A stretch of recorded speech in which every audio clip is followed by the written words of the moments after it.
What's going on, everybody? It's your boy Enoch. Y'all know I got my brother James in the building. Yo, We got another guest, my boy Ai. This is the Blood Brothers Podcast. Let's go. To the joy.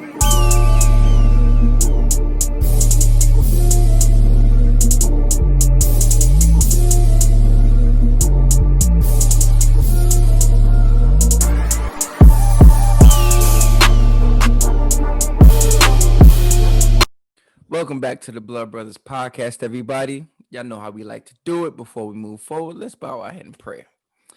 Our Father in heaven, we thank you for this day. We thank you for this moment. Use us right now. In Jesus' name we pray. Amen. amen, amen. Ak, what's up, man? You know me, man. Staying consistent. That mission statement, it's a lifestyle at this What's the point. mission statement, man? Why we here, bro? We're empowering men to become leaders in society under God's law. Mm-hmm. Consequently, men, women, and children will understand the foundations of a real man. Shouts out to God, man. That's a big fact. And we got another guest in the building. We do. I call him the smartest youngin' I know. Okay. Mr. Ayak Bogler. What's good, bro? What's up, bro? What's up? My God, we're very happy to have you here today. Me and I have we have an ongoing battle going on, which I truly enjoy. A conversation we might touch on, might not, but I will say this: I appreciate anybody who goes above and beyond to educate themselves about Mm-hmm. situations or topics that they care for. That's a very honorable and special thing for someone to do, especially at his age. So shouts out That's to a you, bro, fact. for real. Um, I think let's start it off with your history, bro. Where you from? Yeah, so I was born and raised in Uniondale, New York, here on Long Okay, Island. okay. Yeah, What my elementary school you went to? I went to Walnut Street School, the best one. Oh, nut. Well, yo, actually, Uh, one actually closed down just now because of COVID. No way. Yeah, yeah, man. well, What? like physically, you mean, right? Yeah, physically, they still doing Yeah, online yeah. Oh, classes. Right, oh, right, right. Yeah, Yeah. but they had yeah. like one case and they shut down. How Oh, was your so it was experience? open. No, it was open, but then they closed it because there was a Uh, case. But shouts to all the people. Hopefully they safe over there. But let me ask you, what was your Facts. experience like at Walnut Street? I mean, if I'm gonna talk about my education, I got to talk about how my parents raised me. Okay, okay, Because I Facts. would say I was less influenced by the school system and more influenced by my parents and their okay, values. So okay.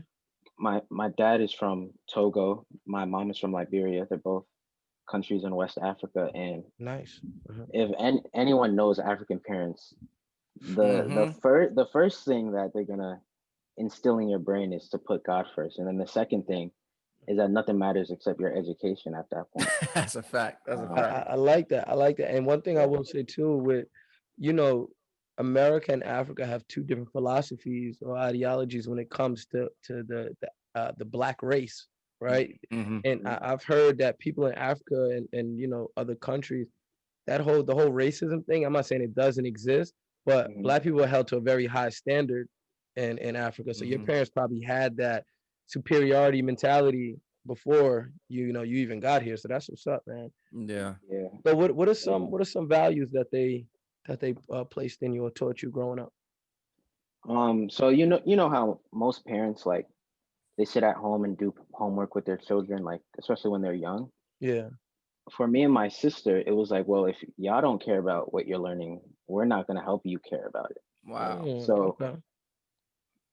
like I like earliest I can remember, I would be doing my homework by myself in like second grade. Mm, My Mm-hmm. parents would barely even check it because like I was so invested. I didn't want the way they taught it to us is like if you're gonna put your name on something, it's got to be your best work. Like that is a representation of you.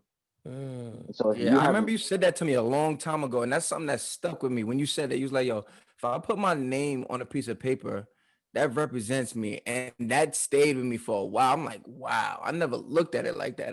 That's very big right there. I got yeah. something good for that too. Go ahead. Uh-huh. So like if I have no problem, even at 5, if I have no problem with turning in a terrible homework assignment, Hmm. then it's nothing my parents can like sit there and teach me to do at that point. It's like, Mm. do you care about how your teacher will see you Hmm. if she grades that and you come back with like a 60? Yeah. Like Wow. at a Wow. young age, that mentality, it's like I don't need my parents to like watch my back while I'm at school. Like I actually like when people see my name, I want them to see like I'm not playing around. Like Mm. I I'm like that. actually here to do something. How old is your sister? My sister, she's 22. My She's oldest 22. sister. Your older Yeah. sister, how many you got any more siblings? Yeah, my younger sister is 10. 10. Okay, so 10, 19, and 22. Yeah. That's a nice little jump. All right. So we had a nice experience in Walnut based off of your parents setting that solid foundation in you, correct? I Yeah. think you know, in the in Uniondale, education, I'm not saying it's not promoted, but it's definitely not glorified the way it should be. Mm-hmm. So what was Yeah. your experience going into middle school? Because Turtle Hook, I'm not saying it's a bad school, but there's a lot of influence that come into play once you enter into that building. Yeah, for Mm-hmm. sure. I mean, I would like I feel like this is like a cliche, like just in American culture, like your middle school years are your worst years. Yeah. Hmm. And I would say like that kind of held true for me Hmm. because like you're in this awkward phase where it's like, okay, you had your friends from elementary school, but now everyone's trying to prove themselves all of a sudden. Mm. Like everyone's trying to be like the it guy. Yeah. Like Yeah. and like you start being friends is more than just, oh yeah, let's just play on the playground together. It's like, nah, do you have the social capital that will help me look better? Hmm. Will I Hmm. Wow. will I be seen as more popular? Even at 11, 12, 13 years old, that's how people started thinking like, I'm not hanging with you. You didn't get the newest Jordans last Hmm. Christmas. Hmm. Like, yeah, I know Wow. like a year or 2 years ago, like we would play every day on the playground, but like what's on your feet right now? So So so I don't you know. so Wow. you're I guess at that age you started to realize the social, I guess the social aspect of being a young man and the materialistic force behind it that made you Mm-hmm. feel as if you got certain things you were a certain way. And how did you, let me see, because Enoch said his parents wasn't with none of the getting fly. You know what I Nah. No. mean? Nah. It How wasn't. how was your parents about that? Yeah, I had to be like low key slick with it, like Oh. to be honest. So like they didn't understand like the whole oh yeah $150 shoes thing, Mhm. but they still because like I did well in school, like I had to ask at very strategic times, like, hey mom, Yeah. can I get this? Can I get that? Can I get this? Mhm. And it's like slowly but surely, like I built like I guess a shoe Good collection. rapport. Yeah, Because your yeah, grades was on point. right, right. And because of that, like I kind of coped with the whole like social standard that Mm-hmm. Yeah. you gotta dress a certain way, look a certain way. Mhm. Um, Let me ask you something. Going through all these social constructs of middle school, knowing who's cool, who has the flyers, this, you were able to stay disciplined and become valedictorian in middle school, going through all of that. How are you able to continue that success within your classroom while all of this social things going on with your students? yeah. I mean, first and foremost, it was the grace of God.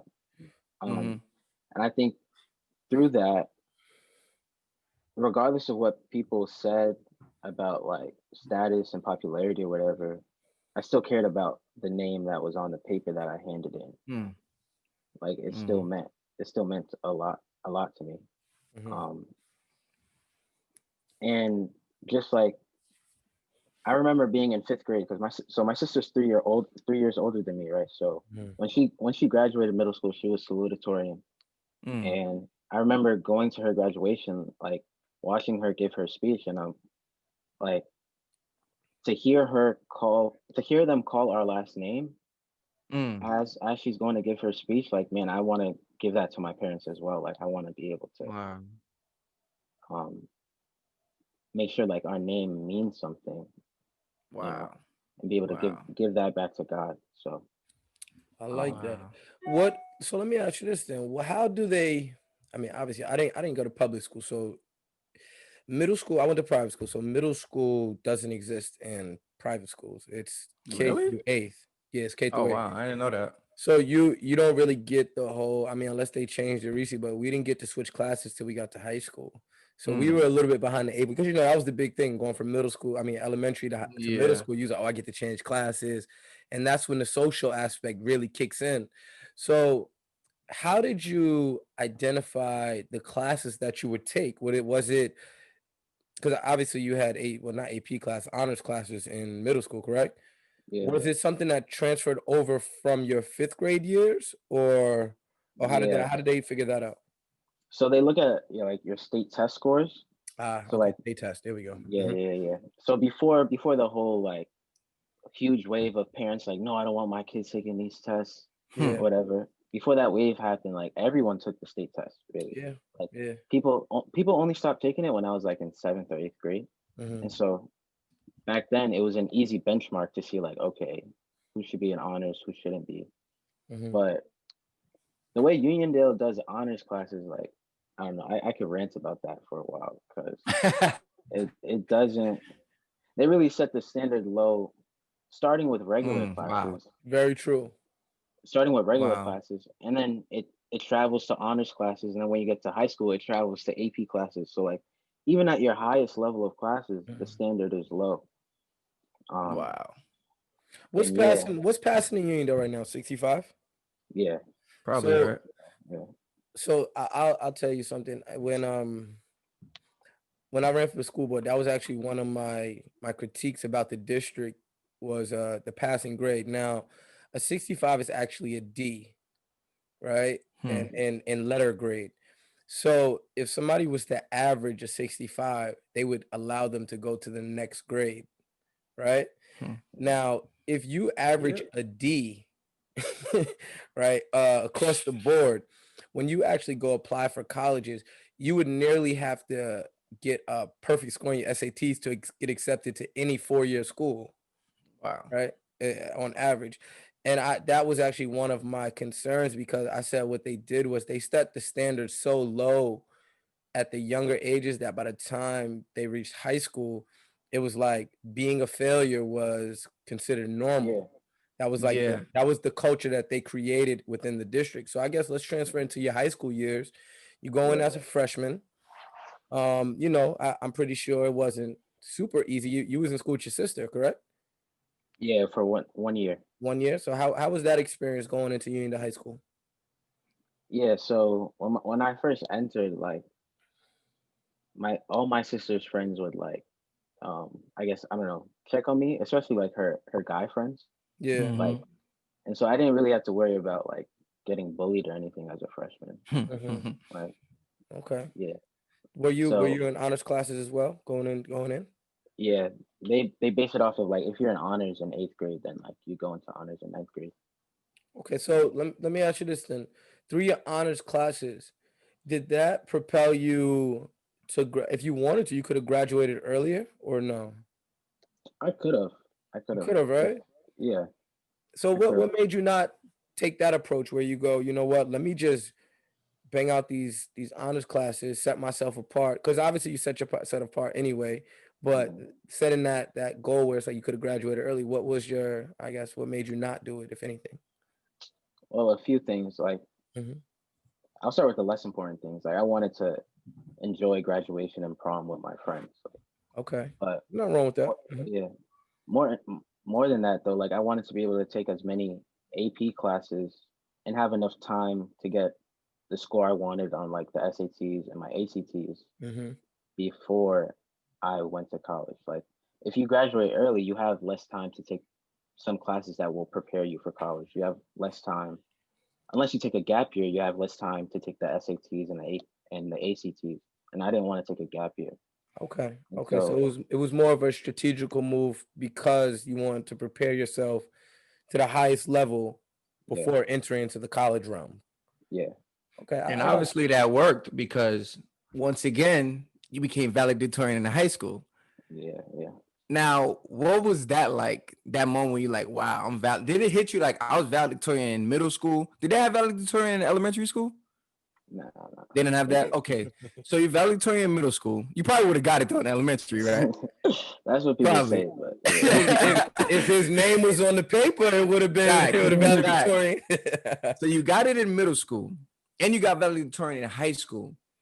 did it click to you like, yo, I'm on a trajectory that's at a high level? Like, did it like sink in? Like, yo, I'm really doing something here. It it got to the point where it's like people start looking at me weird if I get an 85 on a test. That's what's Your up So standard though. like, was high now.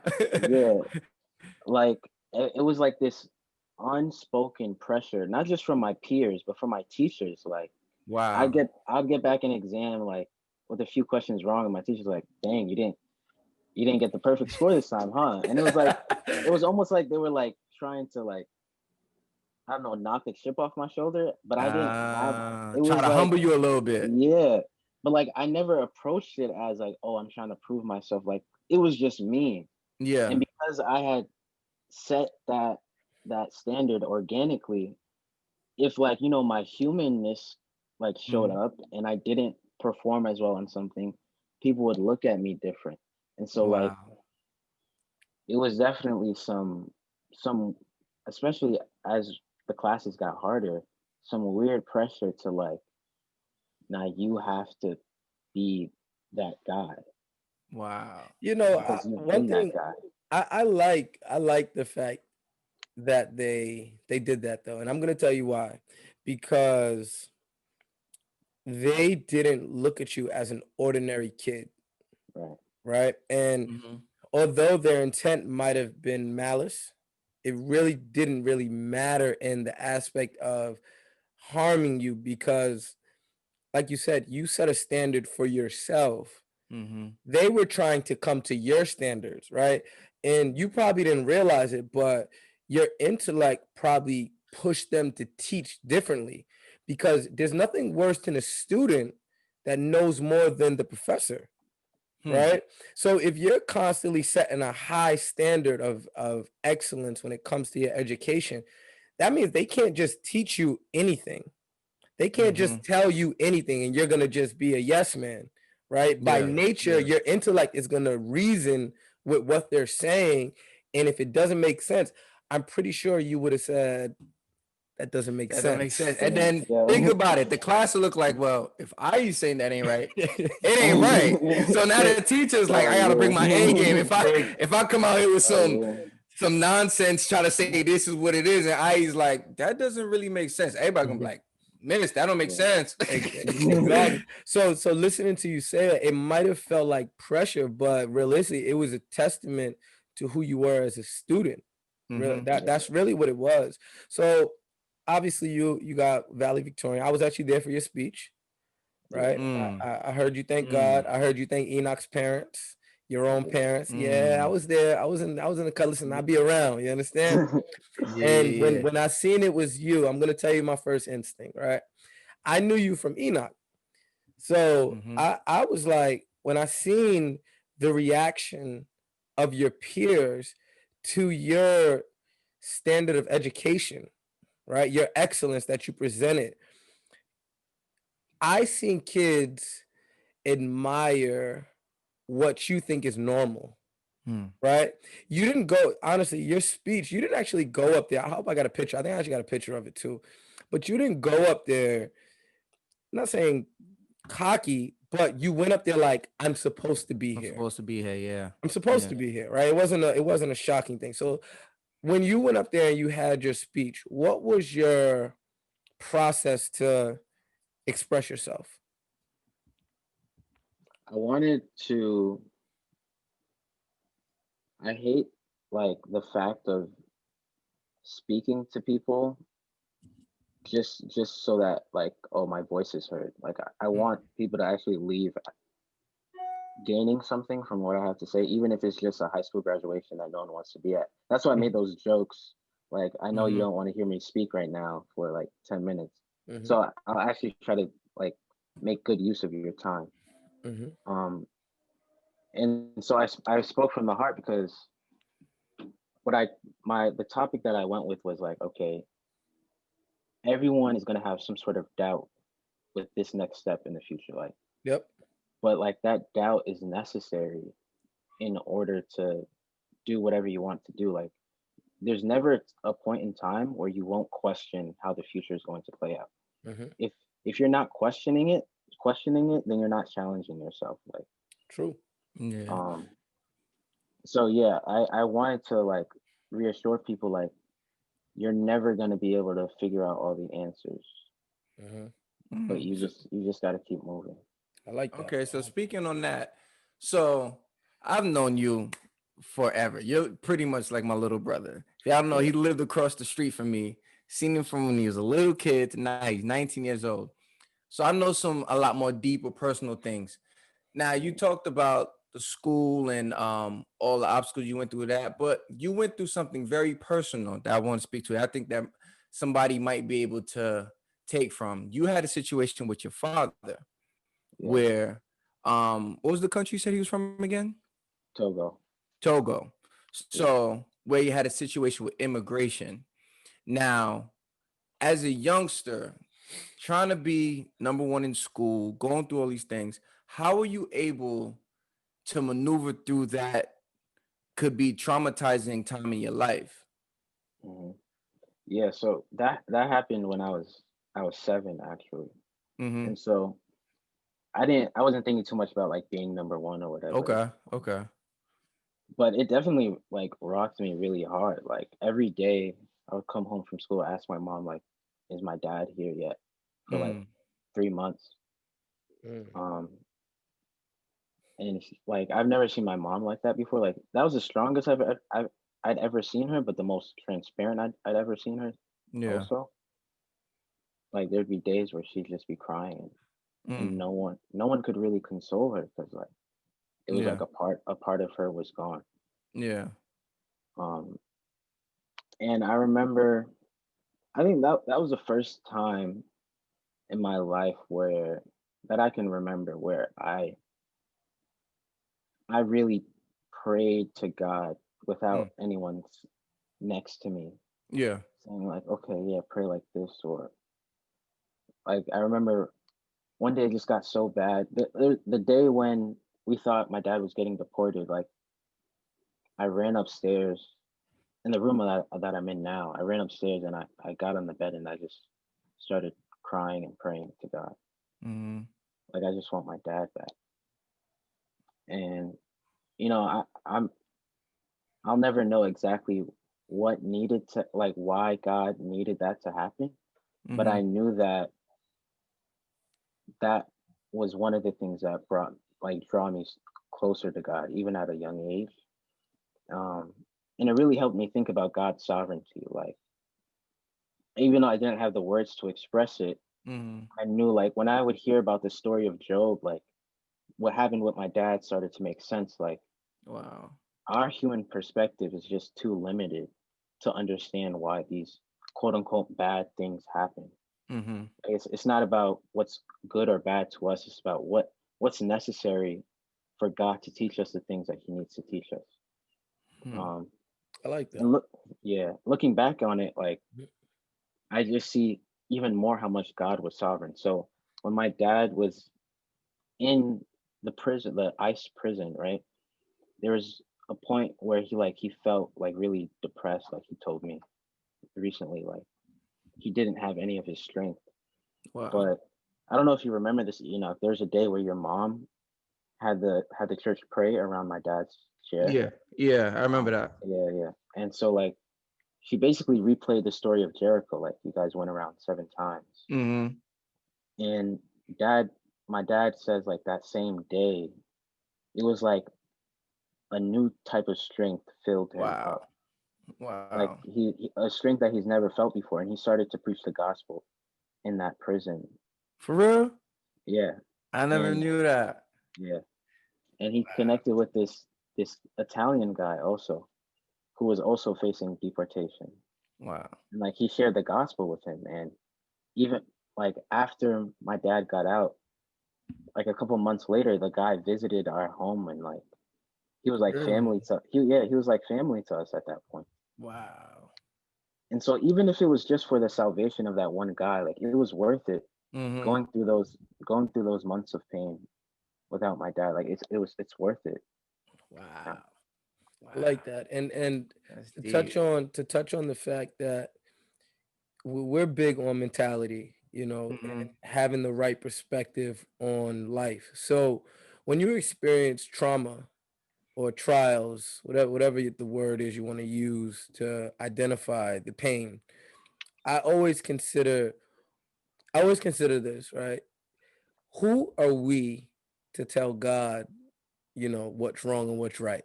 Yeah. Right? Like realistically, who are we, our very small being trapped in time with Mhm. an expiration date? Like, how could we say this is messed up, this is unfair, this is unjust?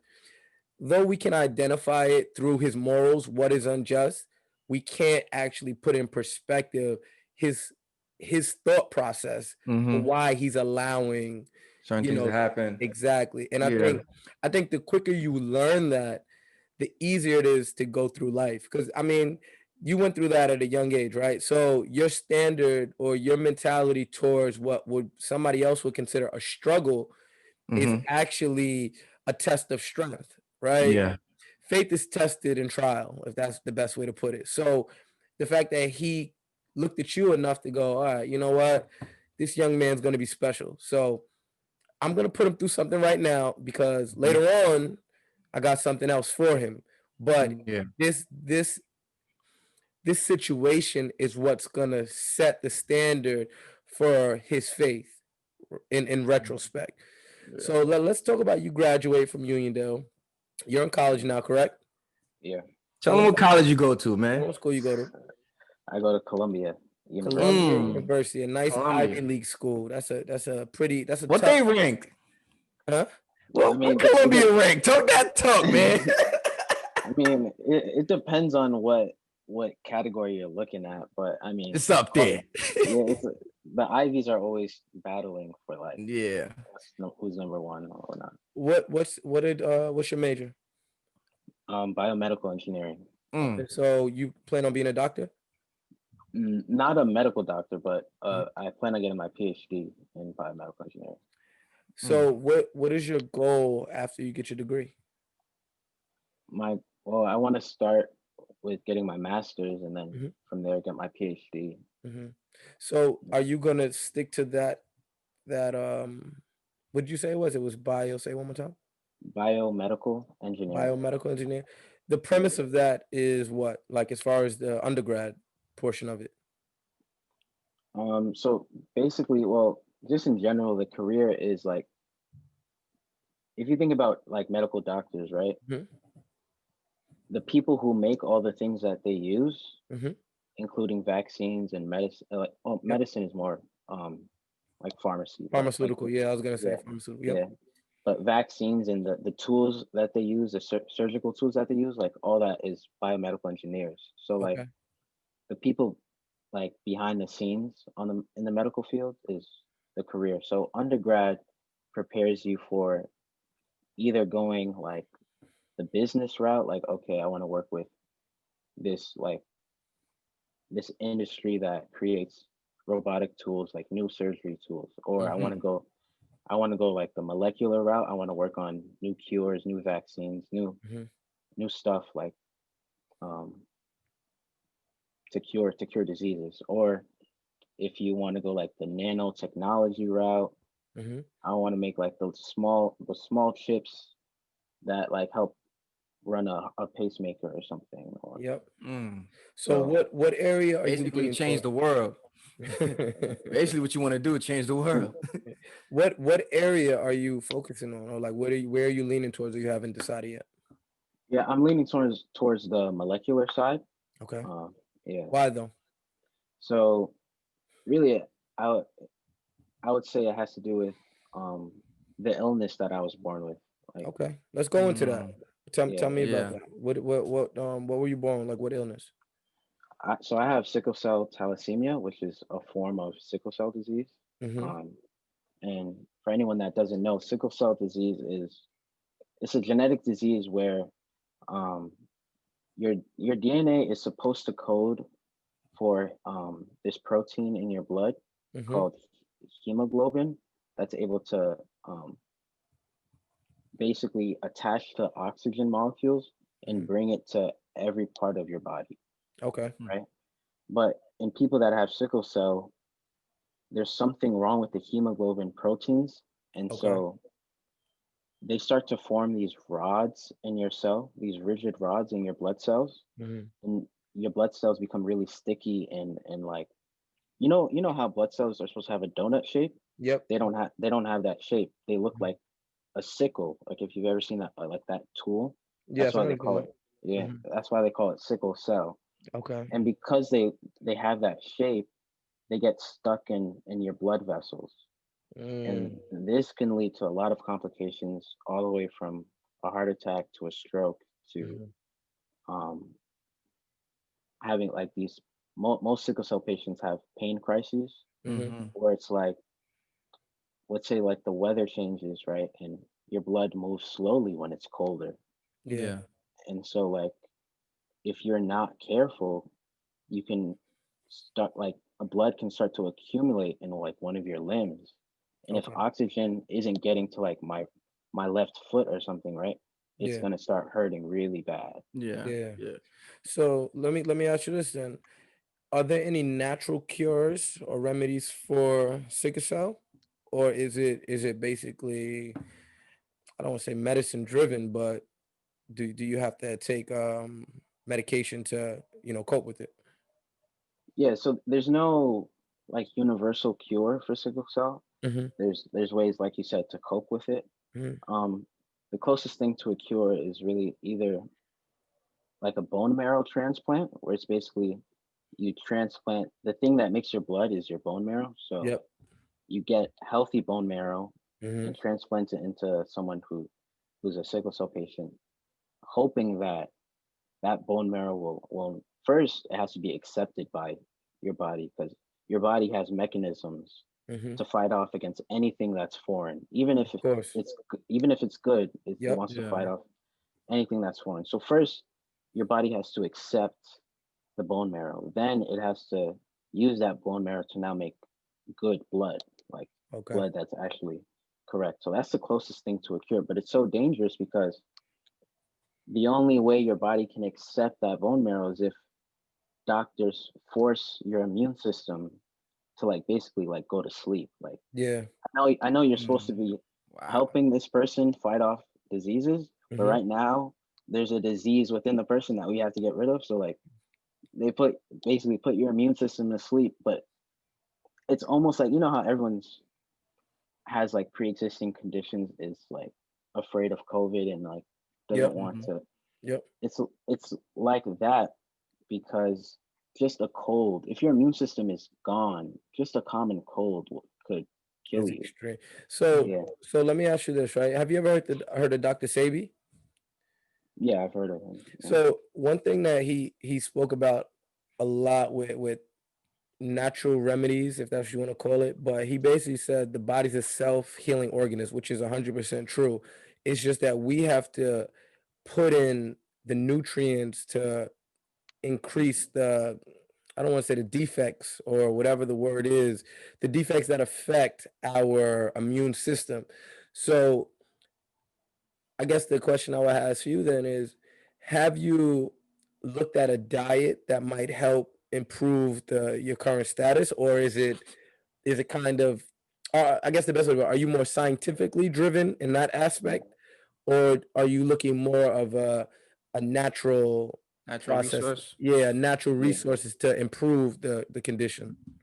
So as far as natural resources, like Mhm. I try and eat things that improve my intake of like iron because iron binds very easily to oxygen. Yep. So like green vegetables and things of that nature Hmm. help my blood bind to oxygen so that it carries oxygen better to like all the parts of my body. But that's just coping with the disease Yeah. because this disease is genetic. Hmm. There's no natural remedy that's going to go into every cell in my body and change my DNA. Got you. Got you. Mm. You know, Let me ask you something. When you're in those moments, because I've seen it firsthand when you're going through it, like when you're in those moments where you're finding, next thing you know, you're just in extreme pain. yeah. What's going through your mind when you're going through that? I mean, I don't. it changes from time to time, especially as I've gotten older. Like when I was younger, I used to think like, man, why me? Why me? Hmm. But as I've gotten older, I'm trying to think like, why not me? Hmm. Um, Wow. like Mhm, if God saw it fit for me to be born with this, there must be a reason. mhm. And so like, it's definitely hard. Like especially Yeah. when I'm on campus, like I could be going to classes one day and be fine, and then the next day I still have classes to go to, but now I'm in pain, Hmm. and Wow. it's How do you hard because navigate through that? yeah, it's hard because I know my limits, and I also know how difficult it is to catch up on work if I Hmm. miss class. Like Mhm. yeah, teachers will be understanding, like okay, yeah, you're sick, okay, cool, And but then fail it you. doesn't right. It doesn't make the workload. It doesn't make the workload any easier. Like yeah, you still have to submit that assignment though on time. Like it's okay if you miss class, but like I need that assignment though. Like so Hmm. there's days where like I was in pain and I knew I wasn't at the brink, so I was like, okay, I'm gonna just go to class, even though I'm Because in pain. yeah. So, do you attest that your drive to the countless years of discipline and your mindset towards my name's on this, I got to get it done, is that what pushes you through these times that you're in now, where you're in college and this is this is the top of the top, so you have to keep going? Is that what drives? Because it's easy to just be like, yo, I can't do it, I'm going through all of this, like I just can't. Yeah, yeah. I would say that now that I'm in college, it's more than just okay, like my name is on this, whatever. Mm-hmm. Now that I'm in college and like my relationship with God has grown, it's become, well, if this is the work that God has called me to, if this is the work that He wants me to be fruitful with and Mm-hmm. advance the kingdom through, then it's so much bigger than me. It's not about me Wow. anymore. It's so much bigger than my name. It's Wow. not even my name anymore. Um, Wow. and that So also, mhm. yeah, Yeah, you can let's go. go. Yeah, no, got it. Keep Yeah, going. that also takes off that pressure because, well, especially to preface, Columbia is much different than Uniondale. There's Mm-hmm. no like, oh, you're that guy. Like, no, everyone's that guy. Everyone's that girl. Like, Yeah. everyone, you're going to a school of valedictorian, so the Wow. pressure is off to be that one person to be the best. Like, everyone's just trying to, man, I just want to like I'm trying to do well. Like forget about being first. I want to be just simply just do well at this school. Mm, That's it. I, And I Wow. like that. Go ahead. Wow. I'm yeah, listening. Hmm. and when I know like my strength doesn't come from me, like I can't muster up the strength to persevere through this tough coursework. Like when I know that my strength comes from someone bigger than I am, I Mm-hmm. don't have to worry about like, man, how am I gonna like study for this test or finish that assignment? Like, yeah, I still worry sometimes, but I'm reminded constantly, like, it's not my strength. Like, I don't have to do it myself. Mm. I Mm. like that a lot too. And to speak, you're in your undergraduate program right now.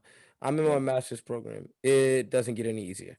If you want me to be honest, it doesn't get any easier. Yeah. But what I will say is that I think your perspective of challenges, the root of it is obviously faith based. You know, faith in Mm-hmm. God and His ability to empower you. I wonder. My question for you would be, while you're in school, and granted, it's in this is your first time leaving your home. Yeah, Like for like this your first time month months at a time. Yeah. months at a time. Yeah. So how is that experience? Because Mm.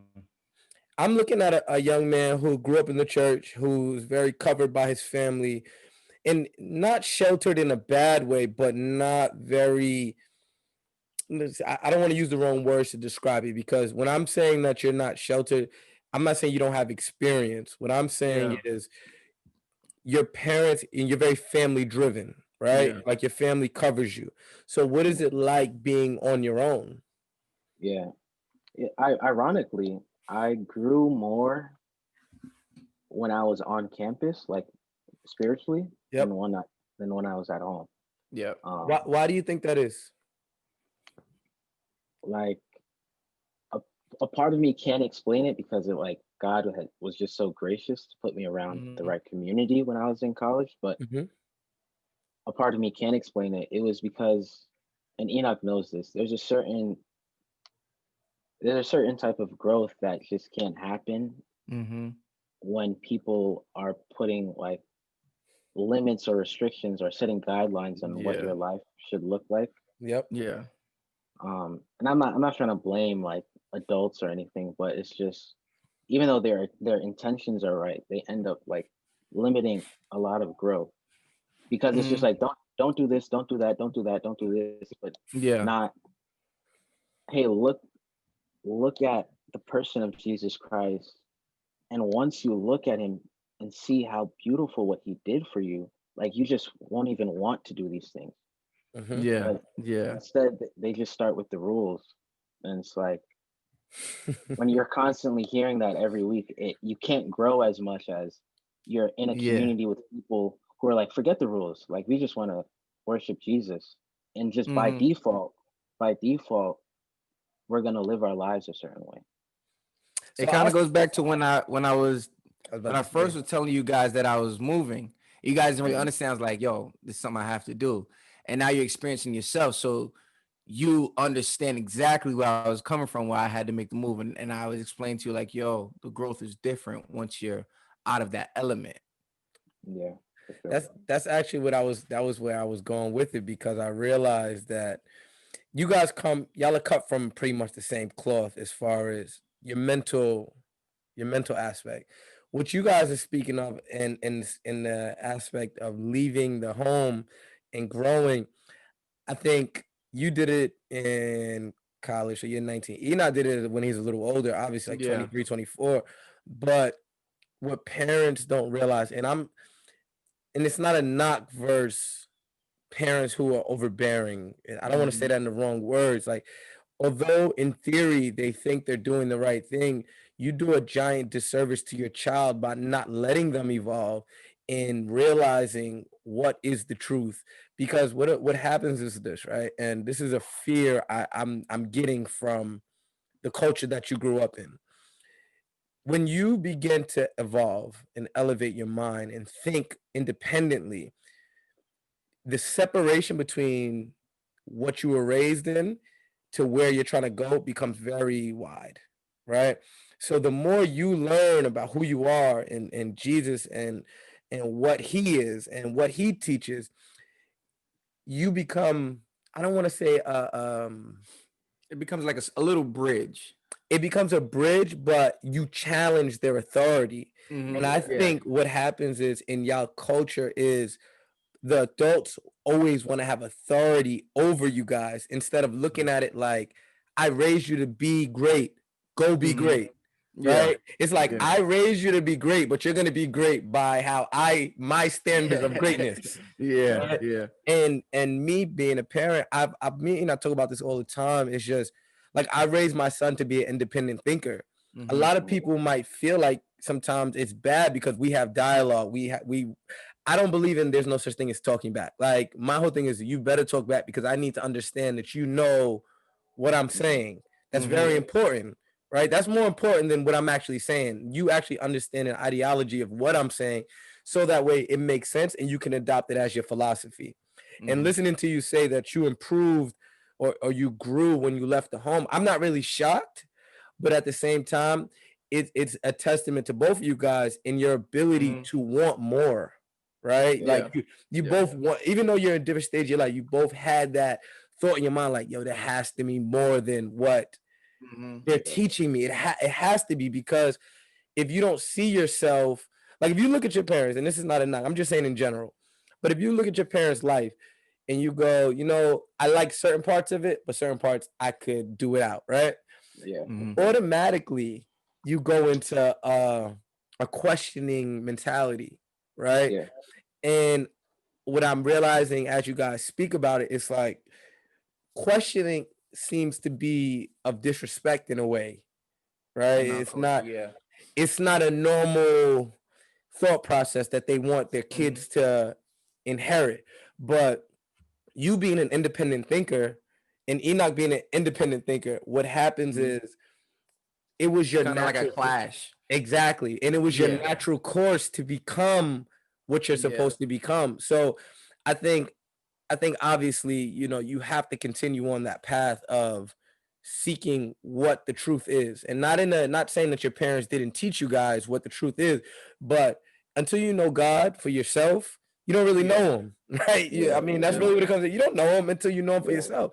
And it goes yeah, for me too. Like I had to leave my parents' house and be on my own to realize who he was to me. I had to become a father to know what a father is. I had to relate to him to really get the full perspective of who he is. So him using you as a vessel, I mean, it's a natural progression. So Yep. let me ask you this then, right? With the current climate, because you're 19, your generation, it's not a knock versus you guys, but it's definitely no, I'll A take lot the knock. different. they're like y'all live a whole different lifestyle. You know Nah, what I'm for No, saying? for real. real.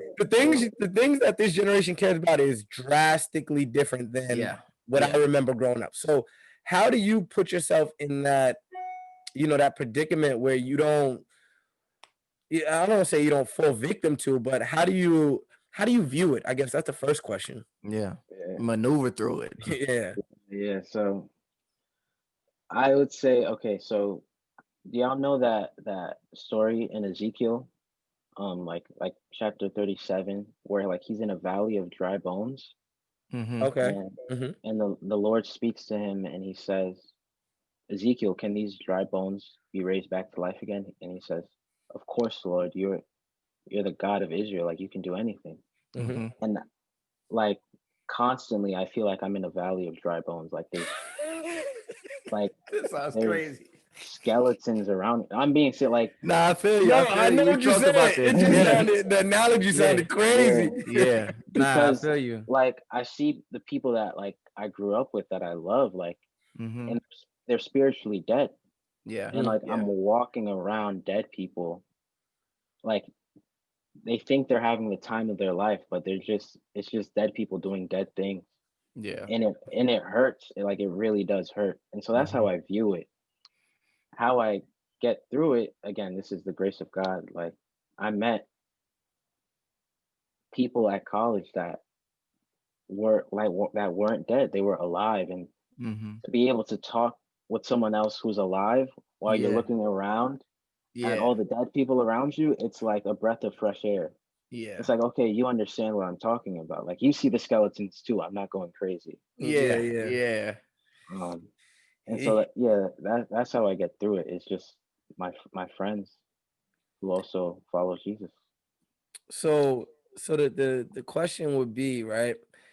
When do you know it's time to separate yourself? Then, like, Mm. what's your separation process? Because I'm going to tell you, you're 19. Me, I don't have We no tolerance, zero tolerance for anything. we Like, know. We I'm know. not with none of. I'm here. I'm here to leave. You understand? Don't violate. I'm here to leave. And I don't care, right? And I'll tell you why I Mm. don't care. I don't care because my standards and the people that are around me, it means a lot to me, right? And I'm Mhm. not gonna subject my standards for anybody. I'm not saying you have to follow them, but if they're too much for you, then by all means, we just weren't meant to be. Mhm. And I'm okay Yeah, with that, right? No matter how Yep. long we knew each other. So I yeah, guess the question will have to be is what do you how do you go through that process? Like how do you cut off friends or how do you deal with it? yeah. I was actually talking about this last night with my friends from college. Mhm. Um, and so first semester of college, right? It's that like there's that feeling of, okay, let me, what is like college life like, right? So even after I met like the believers on campus that I now call like my brothers, um, like we went to a few parties and we were like, yo, these are whack. Everyone left. Everyone left like, yo, that was amazing. We looked at each other like, man, that was terrible. Mhm. Like that was terrible. And then we did like a fast before second semester. We did like a Daniel fast. So we read Mhm. Daniel Mhm. chapter 1. and how God set apart Daniel and the three Hebrew boys. Mm-hmm. And they said like Daniel's like, nah, I'm not eating that. Like because they were trying to feed him food that was like outlawed by God. Of course. And Daniel's like, no, I'm not eating that. Like just Mm-hmm. put me on a diet of vegetables and water. And so Mm-hmm. we went on that type of fast and that type of prayer before second semester, and we haven't been to a party since. And second semester, I did like, even though we ended up going past fail because of COVID, Mm-hmm. like I was doing better than I'd ever done in first semester. And so like that's kind of where my tolerance is also very low for that. But what we were talking about last night was that although we can't do the things that they revel in, we don't want to detach from them Mm-hmm. because we still care about their souls. Mm-hmm. Like they're still our friends, and the mission is for more people to know and glorify Jesus. So we can't put ourselves on an island. Like, no, we're not gonna participate in what y'all participate, but like if you ever need me, like I'm there. And Mm-hmm. so we're trying to walk that fine line. Like I can't do what you do, but I'm still your friend. Like I'm still here for you. Because like showing they're still my neighbors and I'm called to love them the way I love myself. So although I don't agree with how they live their life, I need to know that I need to make sure that they know that I love them. Because if down the line, let's say we graduate 10 years from now, and I'm not saying I want this to happen to them, but if they realize they come to the end of themselves and they realize like the way they're living life just isn't enough. And they're thinking like, man, where can I turn? If there was never anyone in their life that showed them the love of Christ, like they're not gonna call me up and say, "Hey, can you help me?" If I constantly like ignored them or treated them like, "Oh, I can't hang with you. I can't associate myself with you because you're like this." They're not gonna call me up. So let me ask you then, when you don't participate in their festivities, how do you express that? Because if we're friends and I want to Hmm. hang out with you and you're going a different path than me, right? Hmm. And it's like, why don't you want to hang out with me here? Why don't you want to do some here? What Yeah, you can't control their perspective, but you can control your yeah, actions. But through your actions, it might show you might be saying one thing, but it might show something else. So how do you yeah, balance that? yeah. So again, it helps to be in a community with other people, so like you don't have to do it yourself. Mhm. But because like although we're in college, people do more than party, even the people that loves to party. Yep. So it's like if you want to study together, let's study together. Or if you want to like just watch a movie with a group of us, like let's watch a movie. And the important thing in those settings is that you have a chance to control the tone. Hmm. Like I've me and my friends have dozens of experiences where like we're studying and topics about like religion or God or spirituality come up. And like our job in those instances like is to control the tone of Hmm. those encounters because True. like we've discovered a treasure that they don't know about yet. And so if Hmm. any opportunity that I have to share those things, I'm gonna want to share that. And Well, yeah. I want if people could notice that, like we're like 10 years apart, right? Mhm. But you still, in a sense, follow that same type of discipline, same type of principles, and your morals, and you're having success. And a lot of times people may think, oh, y'all are older, so y'all easy for y'all to have that mindset. But you having that mindset at your age, at 19 years old, the projection, I says all the time, it's like success is easy to know. You can see it. Yeah. It's It's easy to predictable. see. It's It's predictable. predictable. Hmm. So when you see that you have this mindset now, it's predictable that the direction that you're going, you're headed towards the right direction. And it's clear to see when you following that same principles and mindset. I think Mhm. too what you're saying, right? What you're saying in retrospect of we do other things and through other festivities we can address the things that are important to us so we can find a Mhm. common ground where I can plant little seeds in you and you understand where I come from.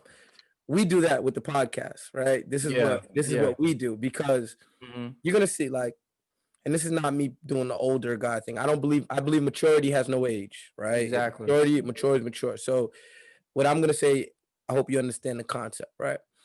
When you become a father, when you become a husband, if you didn't have tolerance, not saying you didn't have tolerance, but if your tolerance is here, right, Hmm. Mhm. as a single young man, when you have a family and every decision is magnified and you Mhm. have to account for all of your actions and God's viewing you as the foundation of your family, your tolerance just becomes smaller out of protection. Yeah.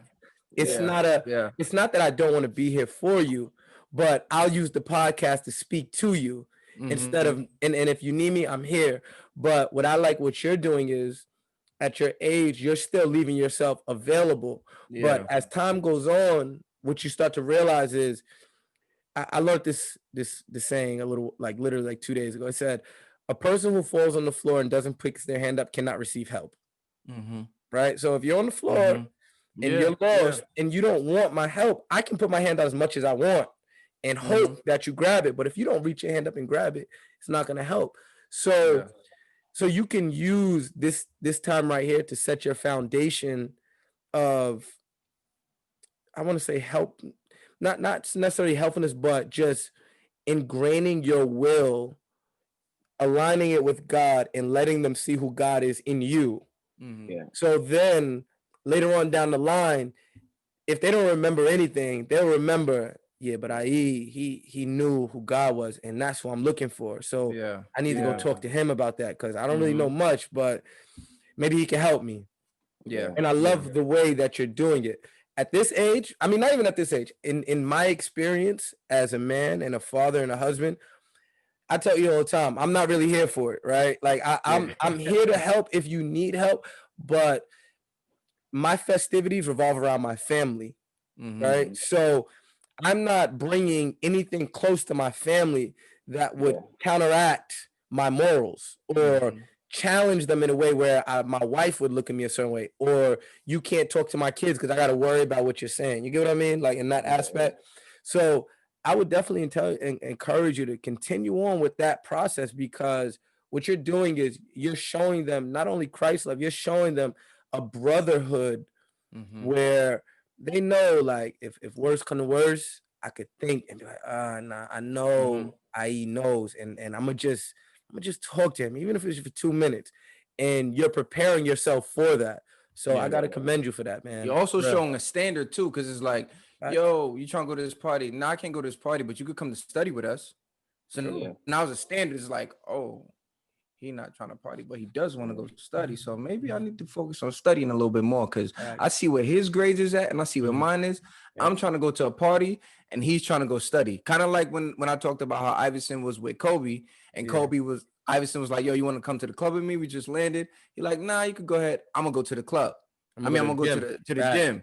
And Facts. look, he got 5 rings. Iverson has none. You know Yep. what I'm Facts. saying? So it's that same thing. Listen, success is predictable, and my man, you are on a fast track to it, and I look Facts. forward to watching you progress. You got a couple Facts. a couple questions from me that you need to answer, but we'll talk about that off air.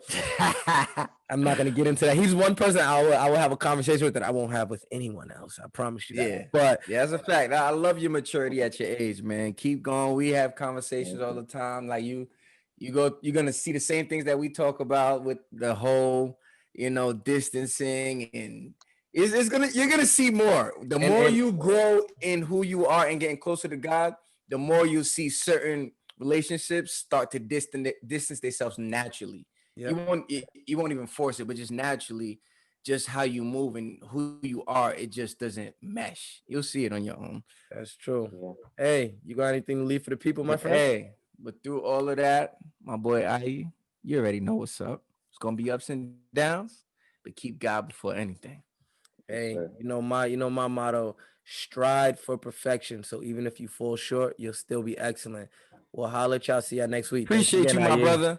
Later. Yes.